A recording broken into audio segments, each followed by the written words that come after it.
इस कथा को सुनने का अधिकारी कौन है? ध्यान से अब सुनिएगा। देखो, कथा को सुनने का अधिकारी कहा निर्मत्सराणाम सताम, अर्थात निर्मत्सर का मतलब जानते हैं आप?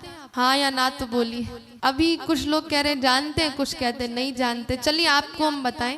निर्मत्सर का मतलब होता है जिसके अंदर ईर्ष्या नहीं है। क्या नहीं है? ईर्ष्या। पर हमारे बड़े बड़े संतों ने कहा है भैया, कंचन तजना सहज है, सहज त्रिया का नेह, मान बढ़ाई ईर्षा, ये तजना दुर्लभ होए। क्या कहा है? ध्यान से सुनिएगा कि कंचन तजना सहज है। भैया, सोने को, संपत्ति को त्यागना आसान है। सहज त्रिया का नेह, स्त्री का मुंह भी त्यागना आसान है। पर सबसे ज्यादा जो कठिन है त्यागना, वो क्या है? मान बढ़ाई और ईर्षा।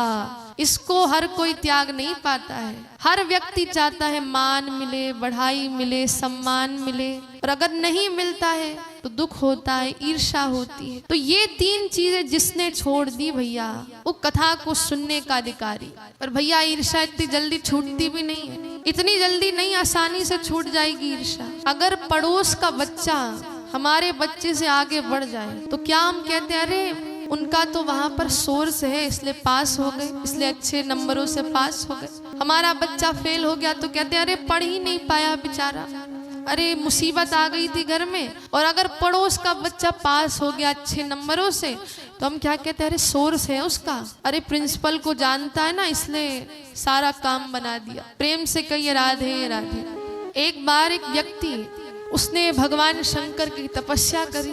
शंकर जी की तपस्या में बैठ गया और कहते हैं कुछ महीनों बाद शंकर जी प्रसन्न हो गए। शंकर जी ने दर्शन दिया, बेटा तुमने इस कलयुग में इतनी बड़ी तपस्या की मेरे लिए, इसलिए जाओ तुम मुझसे 3 वरदान मांग लो। कितने वरदान? 3 वरदान। अब वो भी बड़ा चालाक कलयुग का व्यक्ति है, शंकर जी भी थोड़ी ना कम है। वो हैं तो भोले बाबा, पर बुद्धिमान सर्वश्रेष्ठ है, ज्ञानी है, और उनको पता है कलयुग के व्यक्ति कैसे बड़े ईर्ष्यालु हैं। इसलिए शर्त रख दी, बेटा तुम 3 वरदान मांगो तो मुझसे, पर ऐसा होगा जो वरदान मांगोगे उसका डबल तुम्हारे पड़ोसी को मिल जाएगा। क्योंकि जानते हैं कि आज का व्यक्ति सबसे ज्यादा ईर्ष्या तो अपने पड़ोसियों से करता है। तो व्यक्ति ने सोचा कि पहले चलो टेस्ट करें, भगवान शंकर झूठ बोल रहे हैं कि सत्य, उनके अंदर शक्ति है, हमको देंगे जो हम मांगेंगे। तो उसने पहले कहा कि शंकर जी, पहला वरदान मुझे ये दीजिए कि मेरे पास बहुत बड़ा एक बंगला हो जाए, बढ़िया बंगला, उसमें सब सुख सुविधाएं, एसी हो जाए, बढ़िया घर हो, कमरा हो, पत्नी के लिए अलग कमरा, बच्चों के लिए अलग। तो शंकर भगवान ने तथास्तु कह दिया। अब कहते जैसे ही तथास्तु कहा तो देखा पड़ोसी के पास 2-2 घर आ गए। तो सोचने लगा बात तो शंकर जी की सत्य निकली। तो अब दूसरा वरदान क्या मांगता है? कलयुगी जीव, ईर्ष्यालु जीव कहता है शंकर जी ऐसा करिए, मेरे घर के सामने एक बड़ा सा कुआं बना दीजिए। शंकर जी ने कहा तथास्तु। तो पड़ोसी के घर के सामने 2-2 कुएं हो गए। ये जीव क्या सोच रहा है? तीसरे वरदान में पता चला तो उसने कहा शंकर जी तीसरा वरदान ये दे दो कि मेरी एक आंख जो है फूट जाए। और कहते जैसे ही तथास्तु कहा पड़ोसी की दोनों आंख फूट जाती है।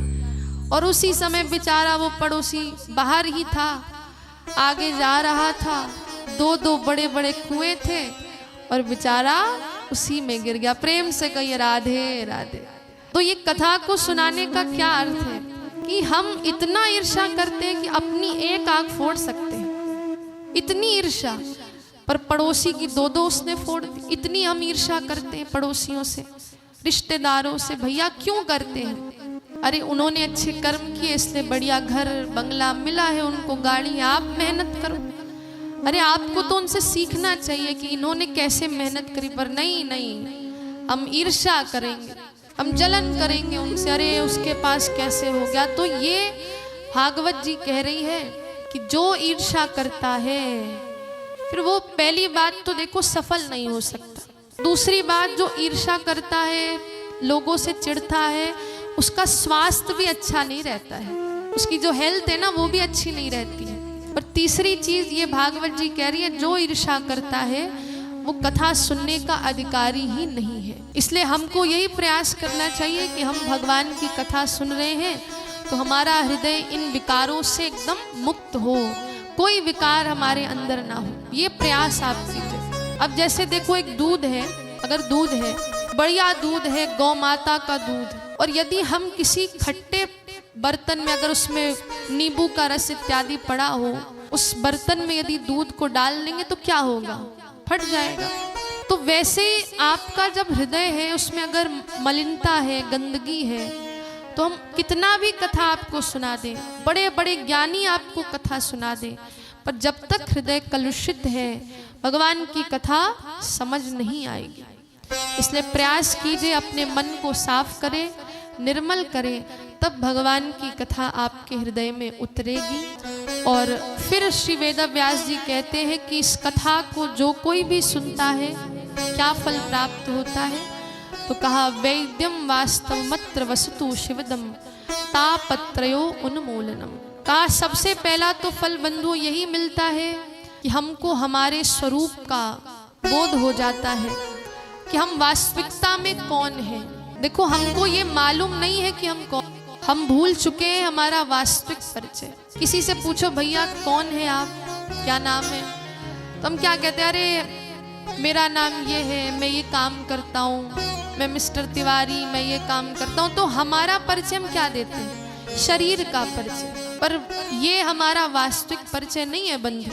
हमारा वास्तविक परिचय है कि हम कौन हैं, दासो अहम, कि हम सब कौन हैं, भगवान के दास हैं। हमारा यही वास्तविक जो असली परिचय यही है कि हम भगवान के दास हैं। और हमारी तो परंपरा में ये कहा जाता है कि हम दास नहीं, हम भगवान के दासों के दासों के दास हैं।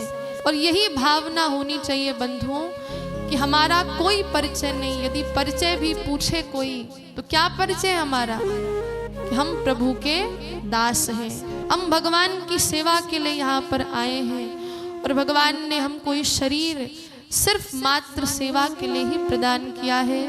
प्रेम से कहिए राधे राधे।